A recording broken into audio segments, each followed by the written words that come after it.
Hello बच्चों, welcome back to the NEET at 24/7। This is Meeta, your NEET counselling advisor. और मैं इस video में आपको बताने वाली हूँ what is upgradation, what is free exit, what is resign, what is relieving. ठीक है, ये चारों जो टर्मिनोलॉजीज हैं वो बहुत ज़्यादा इंपॉर्टेंट हो जाती हैं जब आप खुद काउंसलिंग करते हैं। ठीक है, तो ये चारों टर्म्स ध्यान से सुनना, इस वीडियो को मैं पूरा ध्यान से लास्ट तक देखना ताकि हर एक टर्म आपको क्लियर हो जाए, क्योंकि बहुत सारे बच्चे डाउट में होते हैं, कंफ्यूजन में होते हैं जब वो काउंसलिंग कर रहे होते हैं, तो उनकी रिफंडेबल फीस यानी कि सिक्योरिटी फीस फोरफिट हो जाती है, यानी कि उनके हाथों से निकल जाती है। तो अगर आप ऐसा नहीं चाहते हैं तो वीडियो लास्ट तक देखना। ठीक है, अब मैं एक करके आपको टर्म समझाती हूं ताकि आप काउंसलिंग में कोई भी गलती ना करो बच्चों। ठीक है, सबसे पहले मैं अगर आपको अपग्रेडेशन के बारे में बताऊं, सिंपल सा है, सिंपल सा लॉजिक है। सबसे पहले राउंड्स होते हैं। पहले तो आपको एमसीसी की काउंसलिंग कैसे होती है उसका वीडियो इस चैनल पर है, तो जाके तुरंत देख लो। ठीक है, तभी आपको समझ में आएगा कि मैं किस टर्म्स की बात कर रही हूं, अगर आप स्पेशली जब आप खुद से काउंसलिंग कर रहे हैं तो। ठीक है, अब मैं बता देती हूँ। सबसे पहले ज्वाइन द कॉलेज, यानी कि अपग्रेडेशन मतलब सिंपली ये होता है कि आपने आपने राउंड वन की रजिस्ट्रेशन किया आपने राउंड वन में। ठीक है, आपको कॉलेज मिल गया, आपको अलॉट हो गया कॉलेज।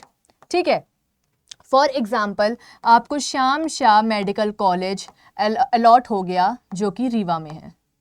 ठीक है, अब आपको क्या करना है कि वहां पर जाना है, अपनी फीस देनी है और सारे के सारे डॉक्यूमेंट्स वेरीफाई करवाने हैं। ठीक है, अब वहां पर आपको अपग्रेड करने की विलिंगनेस देनी है कि भाई अब मैं यहां से अपग्रेड करना चाहता हूं, मैं राउंड 2 में पार्टिसिपेट करूंगा। ठीक है, ये चीज आपको करनी है। और ऐसा नहीं करना है कि राउंड 1 में जो प्रेफरेंस लिस्ट बनाई वही आप सेम राउंड 2 में बनाओगे, ऐसा तो करोगे नहीं। राउंड 1 में जो प्रेफरेंस लिस्ट बनाई है, अब मुझे समझ में आ गया कि भाई मुझे श्याम शाह मेडिकल कॉलेज मिल रहा है, तो अब मुझे उससे बेस्ट कॉलेजेस अपनी लिस्ट बनानी है। ठीक है, गलत लिस्ट बनाओगे बच्चों तो फिर से आपको गलत कॉलेज मिल जाएगा और आप समझ सकते हो कि राउंड 3 के बाद आपको अपग्रेड करने का मौका नहीं मिलेगा। ध्यान से सुनो। ठीक है, तो सबसे इंपॉर्टेंट चीज है प्रेफरेंस लिस्ट ध्यान से बनाना। जब पता है कि ऑड वन आउट करना है, यानी कि राउंड 1 में जो कॉलेज मिल गया है, यानी कि इससे बेस्ट कॉलेजेस ही होने चाहिए, इससे खराब कॉलेजेस लिस्ट में मत डाल देना।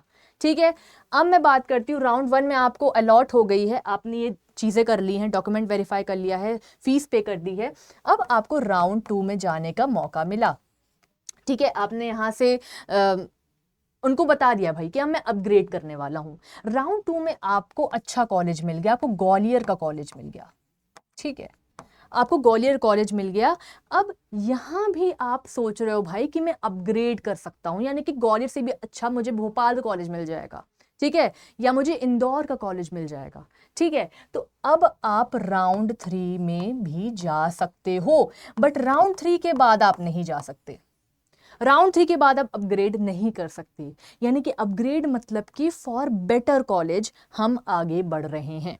समझ में आई बात? अब उसके बाद बता दी कि राउंड 3 और 2 स्ट्रे राउंड वैकेंसी में आप नहीं अपग्रेड कर सकते, आप बेटर कॉलेज के लिए नहीं जा सकते। अब कुछ टर्म्स होते हैं जो आपको दिखेंगे। फ्रीजिंग मतलब कि आपने सीधा एडमिशन ही वहां पर ले लिया है, you took the seat, finalize कर ली है सीट। ठीक है, फाइनलाइज कर ली है सीट। ठीक है, फ्लोटिंग मतलब होता है कि आप अपग्रेडेशन करना चाहते हैं, कहीं कहीं पर ये भी वर्ड होता है। ठीक है, तो ध्यान रखना। अब आपको समझ में आ गया होगा अपग्रेडेशन का मेन पॉइंट क्या है, कि राउंड 3 तक ही कर सकते, उसके बाद नहीं कर सकते। मतलब राउंड 3 में आप अपग्रेड नहीं कर सकते, राउंड 2 तक ही आपके पास ऑप्शन होता है कि आप अपग्रेड कर सकते हो। ठीक है, अब आगे बढ़ते हैं रेजिग्नेशन पर। रेजिग्नेशन की बात करें बच्चों तो रेजिग्नेशन मतलब ये होता है कि आपको कॉलेज मिला और आपने वो सीट छोड़ दी। यानी कि जैसे आपको राउंड्स में रहता है, जैसे कि एमसीसी का राउंड 1 चला, फिर स्टेट काउंसलिंग का राउंड 1 चला। ठीक है, फिर उसके बाद ऑल इंडिया कोटा यानी कि एमसीसी का राउंड 2 चला, फिर स्टेट काउंसलिंग का राउंड 2 चला।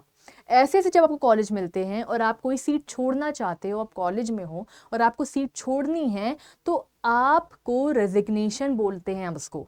ठीक है, जब हम किसी भी प्रीवियस कॉलेज से अपना सीट छोड़ते हैं तो हम उसको बोलते हैं रेजिग्नेशन। रेजिग्नेशन हम सिर्फ और सिर्फ राउंड 1 में कर सकते हैं बच्चों, राउंड 2 और राउंड 3 में हम रेजिग्नेशन नहीं कर सकते, क्योंकि उसमें हमारी सिक्योरिटी डिपॉजिट चली जाती है और हमारी जो फीस जो हमने पे की है और जो बॉन्ड पॉलिसी की तहत जो कॉलेज छोड़ने का जो पेनल्टी लगता है वो भी पैसा इसमें चला जाएगा। ठीक है, तो ध्यान से हमें देखना पड़ता है कि रेजिग्नेशन हम कब कर सकते हैं, क्योंकि इसके कंसिक्वेंसेस होते हैं, सिर्फ राउंड 1 में ही हो सकता है अगर आप अपनी सीट छोड़ रहे हो तो कॉलेज से। ठीक है, आगे बढ़ते हैं फ्री एग्जिट की तरफ। फ्री एग्जिट कब होता है? सबसे पहली बात राउंड 1 में। ठीक है, आपको कॉलेज मिला, आप कॉलेज के लिए ज्वाइन नहीं किए, मतलब कि आपको कॉलेज अलॉट हुआ, मैं इसमें बता देती हूँ।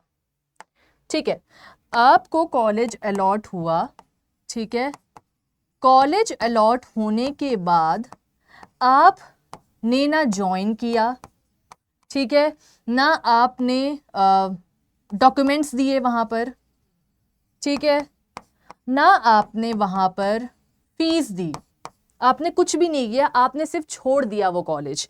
ठीक है, इसका मतलब होता है फ्री एग्जिट। पर ये कब अवेलेबल होती है चीज? राउंड 1 में। राउंड 1 में अगर आप लोगे तो आपको फ्री एग्जिट मिलेगी, यानी कि फ्री वर्ड से ही समझ में आ रहा है, फ्री एग्जिट मतलब कि रिफंडेबल फीस जो है आपकी, रिफंडेबल फीस जो है वो आपकी कहीं भी नहीं जाएगी। ठीक है, वो आपको मिल जाएगी। ये तब मिलेगी जब आप राउंड 1 में ये काम करोगे। राउंड 2 उसके बाद अगर आप करते हो, राउंड 2 राउंड 3 उसके बाद करते हो तो आपकी रिफंडेबल फीस आपके हाथों से निकल जाएगी। ठीक है, कितना कितना होता है आप सभी को पता है, डीम्ड के लिए 2 लाख रुपए तक, गवर्नमेंट के लिए 10,000 5,000 रुपीज, ये आपके हाथ से निकल जाएगी। और आप नहीं चाहते कि काउंसलिंग में पैसे आपके जाएं, ये करते हुए कि आपको नॉलेज नहीं थी इस बात की। ठीक है, तो फ्री एग्जिट आपको समझ में आ गया कि सिर्फ राउंड 1 में होता है, यानी कि सीट को छोड़ देना। ठीक है, कुछ नहीं करना, ना वेरीफाई करना अपने डॉक्यूमेंट्स, ना फीस पे करना, कुछ भी नहीं करना है, सिर्फ छोड़ देना है। ठीक है, ये आपका फ्री एग्जिट होता है। ठीक है, अब उसके बाद बात कर लेते हैं बच्चों रिलीविंग की। रिलीविंग मतलब होता है जब आप एक कॉलेज से, ठीक है, जब आप एक कॉलेज से दूसरे कॉलेज में जाते हो, कॉलेज 1 से कॉलेज 2 में जाते हो, फॉर एग्जांपल राउंड 1 से राउंड 2 में गए, ठीक है, तो आपको यहां से बच्चों रिलीविंग लेटर मिलता है। ठीक है, कि अब आप ये कॉलेज छोड़ सकते हो, है ना, और आगे बढ़ सकते हो। ठीक है, रिलीविंग लेटर मिलेगा तभी आप आगे कॉलेज में बढ़ जा पाओगे। ठीक है, to join in upgraded college in the same counselling, यानी कि सेम जो आपकी काउंसलिंग चल रही होगी उसी में जब आप अपग्रेडेड कॉलेज में जाते हो तो पुराने कॉलेज से आपको रिलीविंग लेटर मिलता है। समझ में आ गई बात? तो ये 4 जो आपके टर्मिनोलॉजीज थे बहुत ही ज़्यादा इंपॉर्टेंट थे। आई होप आपको समझ में आए होंगे। बहुत ही इजी है और बहुत ही ज़्यादा ज़रूरी है इनको समझना। बच्चों को नहीं पता होता है इन वर्ड्स के बारे में और वो गलत काउंसलिंग करते हैं और उनके 2 लाख रुपए 10,000 रुपए ऐसे ही चले जाते हैं क्योंकि इनको नहीं पता होता। ठीक है, तो ये सारी चीज़ें थी। सबसे इंपॉर्टेंट चीज़ आ जाती है बच्चों प्रेफरेंस लिस्ट के लिए, क्योंकि बच्चों को नहीं पता होता कि उनके नंबर या उनके रैंक में कौन सा कॉलेज मिलेगा। तो अगर आप चाहते हैं कि हम आपके साथ लगें, आपकी प्रेफरेंस लिस्ट बनाएं, आपको गाइड करें, आपको हर एक स्टेप पे डॉक्यूमेंटेशन क्या होनी चाहिए, एप्लीकेशन कैसे फिल करना है, फॉर्म जो आते हैं, बहुत सारे नोटिफिकेशन फॉर्म्स आते हैं और नोटिफिकेशंस आते हैं जिसके बारे में हमको नहीं पता होता और डेडलाइन टू डेडलाइन चीज़ें चल रही होती हैं। कुछ भी चीज़ छूटी तो आपकी काउंसलिंग टफ होने लगती है। ठीक है, स्ट्रेस होने लगता है। तो अगर आप ऐसे मौके पे हमारा गाइडेंस चाहते हैं तो इस दिए गए नंबर पे कॉल करके क्वेरी भी पूछ सकते हैं। सबसे पहले तो टेलीग्राम पे ज्वाइन हो जाओ, वहाँ पर सारे आपको पीडीएफ्स मिल जाएंगे, सारे कट ऑफ से रिलेटेड सारे नोटिफिकेशंस वहाँ पर आपको मिल जाएंगे। दूसरी चीज़, जो आपको बैचेस दिख रहे हैं उसके बारे में बता देती हूँ बच्चों। ये 1 काउंसलिंग बैच है, ये 1 प्रो काउंसलिंग बैच है, ये सिर्फ और सिर्फ आपका 4319 का है और ये 2000 रुपीज़ का है। ठीक है, दोनों में सबसे अच्छी बात यह है कि आपको A to Z सब मिल रहा है, चाहे वो आयुष हो, चाहे वो डीम्ड हो, चाहे वो प्राइवेट हो, each and everything. Preference list आपको मिलेगी, आपको काउंसलिंग पोर्टल पूरा का पूरा मिल रहा है, आपको डॉक्यूमेंटेशन मिल रही है, आपकी एप्लीकेशन फीस, एप्लीकेशन कैसे भरते हैं वो बताया जा रहा है। द ओनली डिफरेंस इज कि यहाँ पर आपके पास 1-to-1 काउंसलर रहेगा, ठीक है, 1-to-1 काउंसलर प्रोवाइड किया जाएगा और वो यहाँ पर नहीं रहेगा। इतना ही डिफरेंस है और प्राइस आपके सामने है, सबसे ज़्यादा कॉस्ट इफेक्टिव प्राइस है। और जो हमारा थर्ड बैच है बच्चों, वो है भारती मैम का, जिसमें वो एक्सक्लूसिवली सारा का सारा काम खुद करती हैं, यानी कि आपकी लिस्ट बनाएंगी, आप A to Z सारी की सारी चीज़ें, डॉक्यूमेंटेशन, एप्लीकेशन, प्रेफरेंस लिस्ट, सब चीज़ समझाएंगी, टेलीफोनिक कॉन्वर्जेशन होगी, each and everything will be done by Bharti ma'am, जिनका जो कॉस्ट है वो है 7600, ठीक है।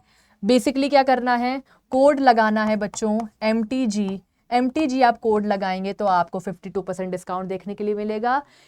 ये रहा बैचेस के बारे में। अगर आपको अच्छा लग रहा है बैच, ठीक है, तो ज़रूर लेना ताकि हमसे गाइडेंस मिल सके और कुछ भी पूछना हो तो वो आपको पता चल सके तुरंत, ठीक है। और चैनल पे वीडियोस आती रहेंगी, उन्हें सुनना, उन्हें समझना, ताकि आपकी काउंसलिंग ईजी हो जाए और आपको बेस्ट कॉलेज मिल सके। Thank you very much.